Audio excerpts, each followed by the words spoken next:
First year experience was fabulous. I think after a really long time, I came across such industry veteran, particularly in the sales side, and they shared the insight, which is the real ground reality. Right? We are so much into theoretical aspect, book copybook style which we do, but real ground challenges which we face. So those perspective came up very prominently. What I liked more was the relevance of training. How the feet on the street can be enabled with product knowledge. Plus, when we are doing a sales, the real sale, how to execute a real sale, right? So those things were very important that we understood as part of the conversation. And the role of AI in terms of the playbook, right? I think that is going to play a very important role. That also came up very prominently in the conversation, where we can use Gen AI and the feet on the street which they require ready-made answer to their query in terms of product knowledge and all that. So these are very, very important part, and I think if we build on those perspective which was shared, I think that is going to really enable our sales force. We also understand that currently, which was very one of the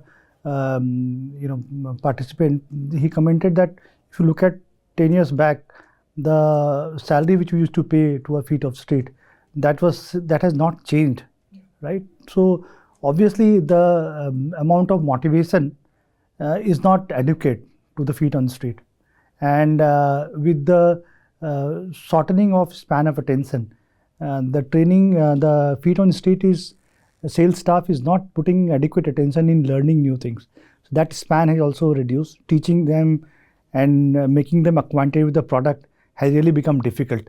So how we can use technology in terms of using more of a graphic or making a very brief playbook to the sales team, that is going to help them understanding the product, plus making the right pitch to the prospect.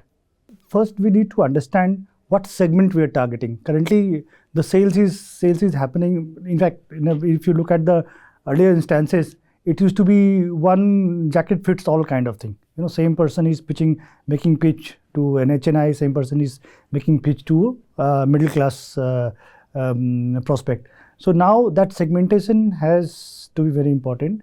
And if you talk about hyper personalization is something which the customer expects, right? And they also, so the kind of segment which you are targeting, for example, if you are targeting Gen Z digital savvy customer, they are looking for a right engagement plus wow experience, right? In that perspective, what is important is we should have more data insight about the prospect. And if we are able to offer them what they want, I think at the cost of some kind of data infringement also, that will help. For example, if you're talking about if a customer walks in and through his Zomato transaction behavior, if you're making out that this prospect is looking for cafe latte instead of cappuccino or black coffee, and you offer him latte, obviously the wow effect will come. So those things are something which we need to build in, and customer engagement is very, very important going forward. And for a tier 2, tier 3 customer, where the customer is not much aware, we can go to the typical style of following up and making cold calls. I think that is something which, so that segmentation and differentiation has to be done, how we handle each segment of customer.